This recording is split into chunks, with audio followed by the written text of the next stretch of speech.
Bonjour et merci d'être fidèle à l'écoute de la web télévision Mazlek Info. Les titres du journal.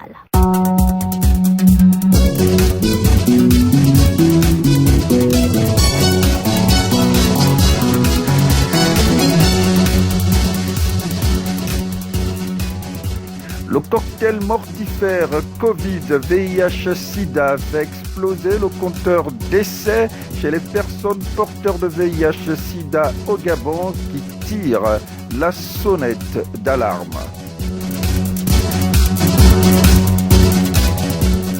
Activité en berne au sein des régies financières à la suite de la grève générale entamée ce lundi 13 juillet 2020 au sein des administrations des impôts, des douanes et du trésor public.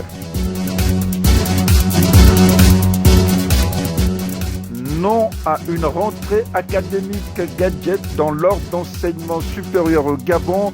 Prise de position du syndicat national des enseignants et chercheurs SNEC qui exige de garanties optimales de sérénité en milieu professionnel.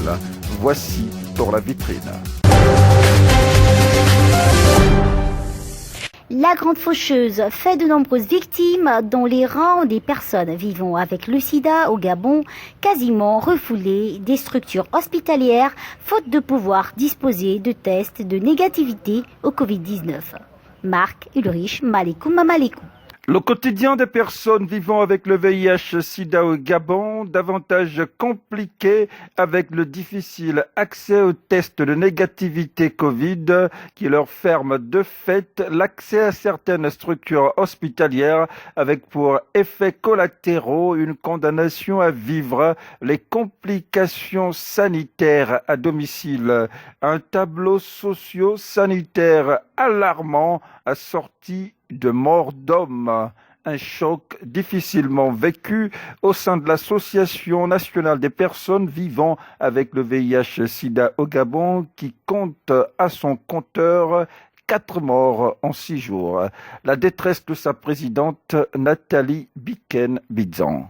En l'espace d'une semaine, nous avons enregistré 4 décès de PVIH. Et de surcroît, ces malades-là sont morts à la maison. Cette situation est grave. Il faut qu'on fasse quelque chose. Il faut qu'on fasse quelque chose. Les médecins sont méfiants. Ils se disent peut-être que les PVIH sont porteurs de Covid, comme le disent les spécialistes, que les PVIH sont des personnes vulnérables et fragilisées, plus exposées au Covid. Dans toutes ces situations, ça veut dire qu'on va maintenant enterrer les gens tous les jours.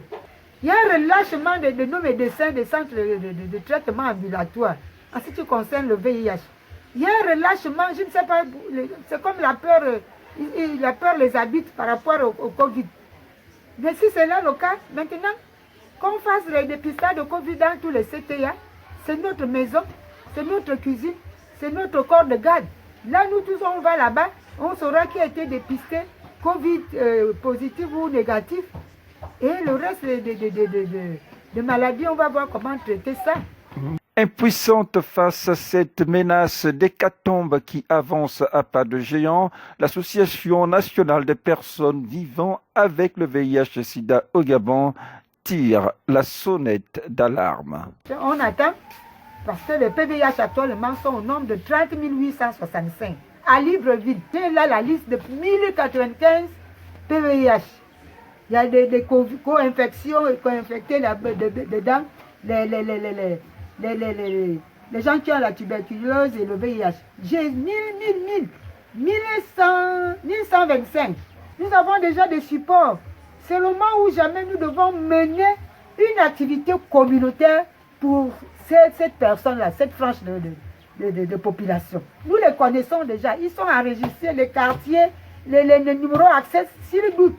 Ils ont les numéros accès, les numéros qui les référencent, qui affirment qu'ils ont un dossier au CTA. Nous avons ça. Il nous manque des partenaires techniques et financiers pour que nous organisions peut-être pendant une semaine 100 personnes vont aller là, 100 personnes vont dans telle clinique, 100, et on fait un rapport global pour savoir dans la communauté des personnes vivant avec le VIH qui a le Covid, qui ne l'a pas. L'urgence d'un dispositif de prise en charge adapté aux personnes vulnérables s'impose pour limiter les effets dévastateurs de la grande faucheuse. Du plomb dans l'aile de l'économie gabonaise après l'entrée en grève générale ce lundi 13 janvier 2020 des syndicats des personnels des impôts, des douanes et du trésor public. Reportage. L'heure est à la rupture du dialogue entre syndicats de régie financière et leur tutelle avec pour pomme de discorde le non-respect par l'administration des engagements contractés lors de précédentes rencontres avec les représentants des travailleurs dont les principales revendications portent sur le paiement des primes et sur la régularisation des situations administratives de plusieurs centaines d'agents en attente de recrutement à la fonction publique depuis plus de 10 ans pour certains. Le président de la Fédération des collecteurs des régies financières, Sylvain Ambinda. Il vous souviendra que le 20 mai 2020, nous avons tenu un point de presse où nous avons manifesté notre mécontentement face au silence méprisant et au comportement un peu pathétique du gouvernement envers les régies financières. Ça n'est suivi une communication outrancière du ministère de l'économie et des finances sur les paiements des primes, comme si c'était le point crucial de nos revendications. Le gouvernement ne tient pas à respecter ses engagements. Mais il ne s'agit plus ici de parler rien que de primes. Nous parlons des collègues dont les situations administratives ne sont pas régularisées. Nous avons dans les régies financières des agents qui ont plus de 10 ans de carrière dans l'administration publique, mais qui ne sont pas intégrés et qui ne vivent que de ces primes. Lorsque la prime, nous sommes aujourd'hui le 13, ne vient pas, vous demandez le rendement à un tel agent, que fera-t-il? Donc nous disons aujourd'hui, pas de situations administratives, pas de régularisation des situations administratives, pas de reprise de travail. Face à la persistance du déficit de communication entre les parties, les syndicats de régie financière disent solliciter l'arbitrage du chef de l'État. Nous disons aujourd'hui que le centre des décisions, c'est désormais la présidence de la République. Pourquoi nous le disons? Le ministre de l'économie et des finances ne nous dit rien de probable. Lorsque nous avons été reçus par le Premier ministre, chef du gouvernement, rien n'a été fait au sortir de cette réunion, bien que ce dernier ait pris des décisions. Donc la décision finale, c'est la présidence de la République. Nous devons nous asseoir avec la présidence de la République afin de signer un contrat de performance et des objectifs bien assignés pour que les régies financières soient dans le calme. La non-prise en compte des mesures barrières dans le cadre de la riposte au coronavirus se greffe aux préoccupations contenues dans leur cahier de revendications. Plusieurs autres syndicats non affiliés à la Fédération des collecteurs des régies financières décident également d'entrer en grève dès ce lundi 13 juillet 2020, à l'instar du syndicat national des personnels des douanes affilié à la dynamique unitaire qui met à l'index, en outre, les questions de malgouvernance et de tripatouillage dans les nominations. Les éclairages de la secrétaire générale du syndicat national des personnels des douanes, Pulchérie Catherine Matéa, épouse Youssouf. Les motivations de la grève, ce sont les mêmes motivations, ça veut dire la malgouvernance un petit peu des administrations. Le chapelet est long, mais on va dire la goutte d'eau qui a fait déborder le vase, c'est les acquis comme le paiement des primes ne sont pas respectés. Et vous voyez, nous sommes aujourd'hui au 13. Personne n'a reçu, on va dire, ce qui devrait être reçu. Les nominations répondent à des règles de déontologie, répondent à des textes légaux, mais je vous assure qu'il y a des agents qui n'étaient même pas de la douane qui ont été nommés. Donc vous comprenez qu'on est presque dans la jungle. Donc tout n'est qu'illusion en ce moment dans la gouvernance du Gabon. Tout n'est que illusion, tout n'est que désordre et personne ne veut remettre la machine sur les bonnes rails. On a fait une commission pour l'assurance maladie pour les douaniers, qu'ils veulent payer d'eux-mêmes. Ça fait 2 ans qu'on traîne là-dessus. Donc moi je pense que les uns et les autres ont pris les agents de douane pour des animaux. On s'en fout royalement des douaniers.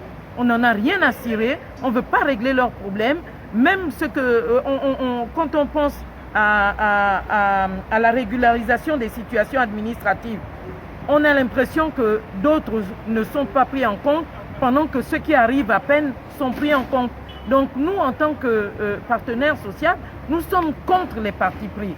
Nous sommes contre cette façon de gérer les choses en pensant que l'administration, c'est devenu une maison pour une certaine personne ou un certain clan ou une certaine ethnie. Rentrée des classes sur fond de ciel gris dans les universités et grandes écoles, avec l'absence sur la ligne de départ du syndicat national des enseignants et chercheurs SNEC, qui met notamment en relief l'incompatibilité de la reprise des cours au niveau actuel d'alerte de la pandémie du coronavirus.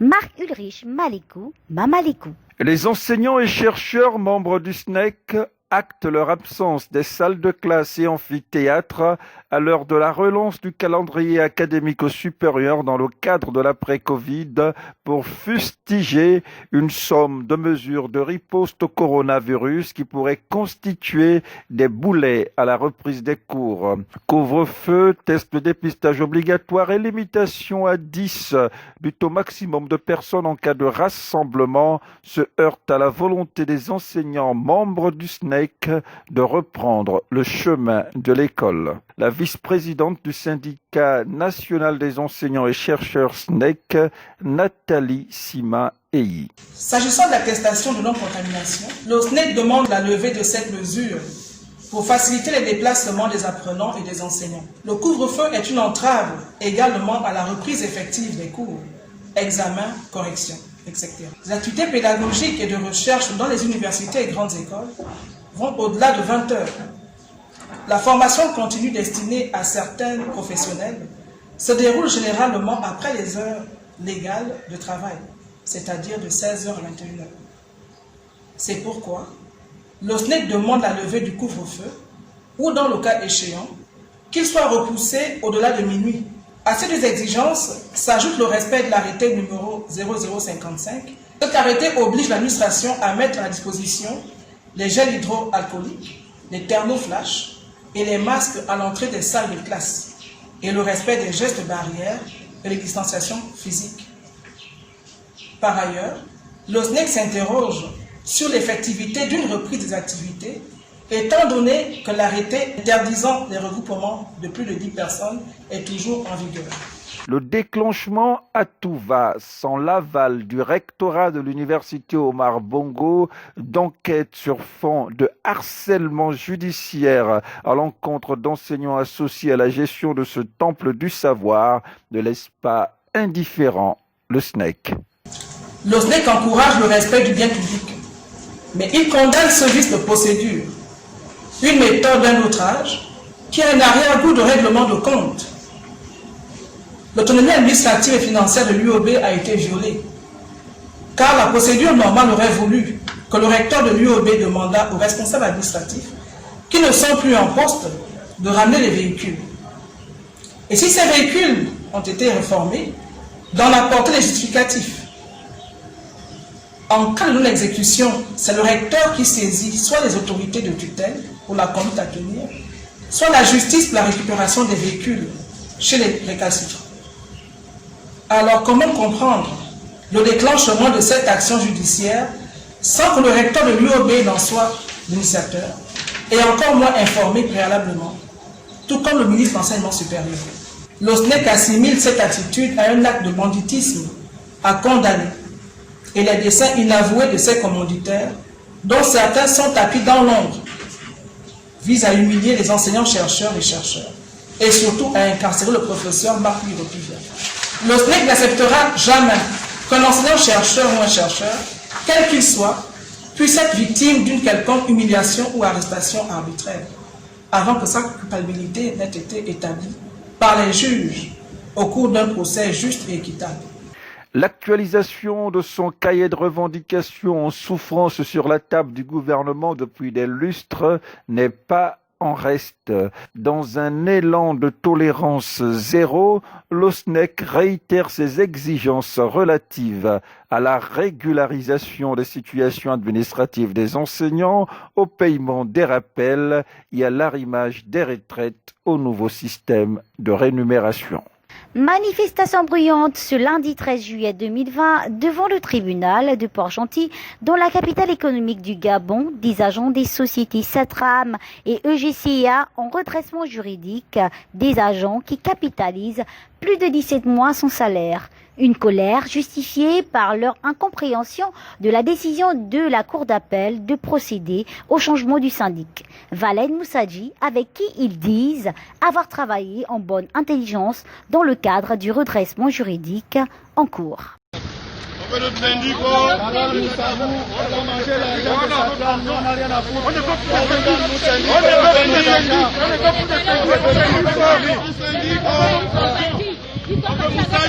Les colères ne font que mourir, laissez leur argent. Les colères ne font que mourir. Non mais, le syndic Moussadji. D'où sort la corruption dans le Gabon? Y a-t-il la loi dans notre pays? Le Gabon est un pays sans loi. Le Gabon est un pays sans loi. Où est la loi gabonaise? La loi gabonaise est enfouie dans les tiroirs. La loi existe bel et bien. Le Gabon a des lois. Mais ces lois sont enfouies dans les tiroirs, moyennant les pots de vin. Toute la nation tout entière connaît. Le monde entier connaît que le Gabon est gaspillé. Le Gabon est gaspillé. Pour le peuple, il n'y a plus de foi. Toi, c'est... À présent, la rubrique vue sur le net, dont la photo du jour se veut pédagogique, avec comme conseil gratuit, je cite, « Pour atteindre le succès, il faut 5 choses. La constance, la décision, le sacrifice, le courage et la volonté. » Fin de citation. Dans la vidéo du jour, retour sur la violence aveugle essuyée à l'actif d'hommes habillés par le clinicien et artiste pleureur national Mabik Makambil, qui à l'occasion déversait tout le bien qu'il pense de ses agresseurs.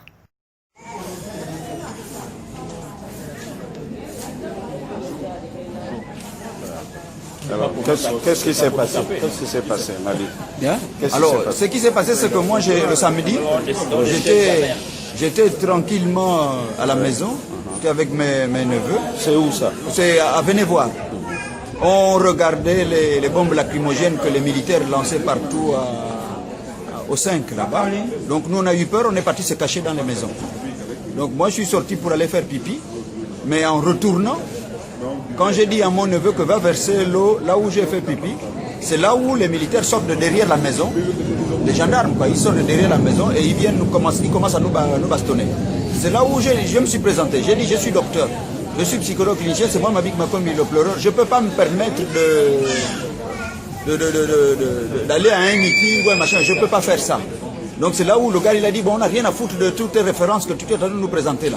Donc c'est là où il a commencé à me taper, premier coup c'était ici, à l'œil. Là il a tapé, la matraque, là à l'œil. Ensuite il m'a coincé contre les barbelés de ma fenêtre. Là, à la véranda, ici au cou, il a mis la matraque comme ça. Donc j'ai mal tout ça. Voilà. Ensuite, il m'a tapé l'autre matraque là. Voilà. Donc on a fait les radios. Donc il y a d'autres bleus aux fesses et tout ça. Mais ça, je ne peux pas montrer aux gens. Donc là aussi, il a tapé la matraque. Donc, ce qui est désolant, c'est parce que de samedi jusqu'à dimanche, je n'avais aucun soin.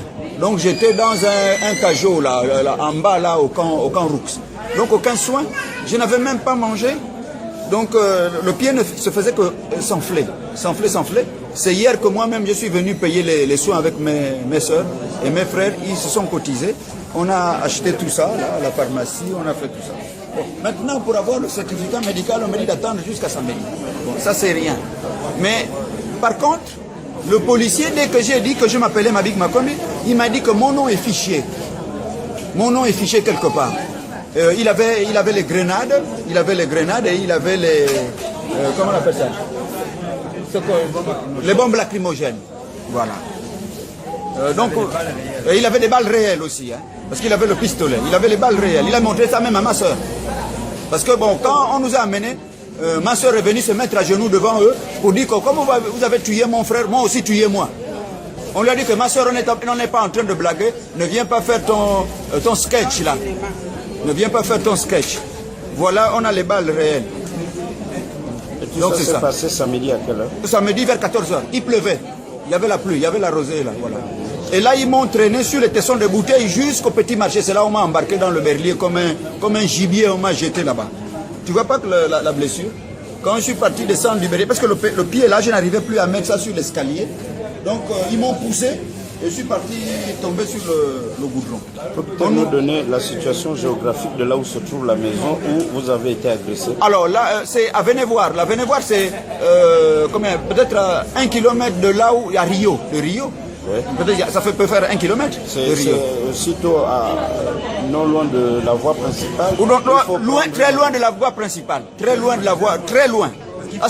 Là, on est dans les Mapanes, comme on dit au Gabon. Là, on est dans les bas-fonds. Voilà. C'est là-bas ils vous ont... Ouais, ils sont venus me prendre à la maison. J'étais assis à la maison. Et j'étais pas seul, on était 24.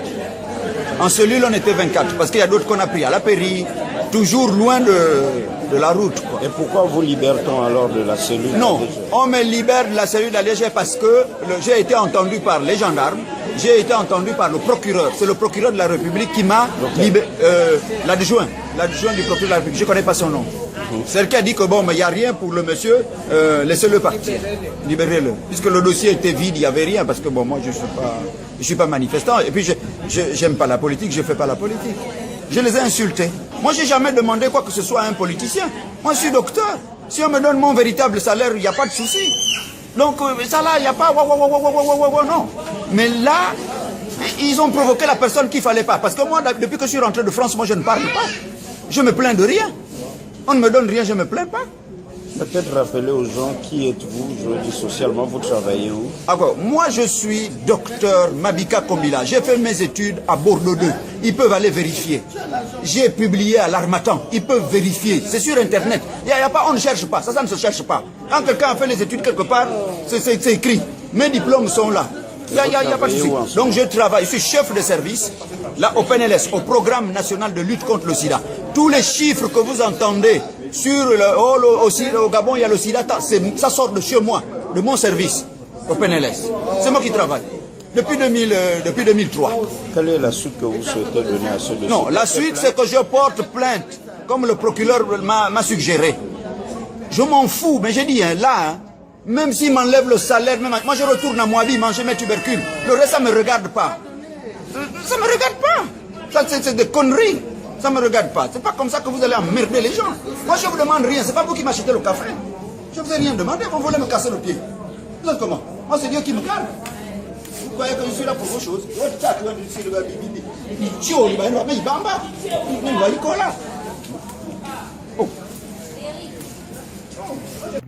C'est la fin de ce journal. Merci de l'avoir suivi.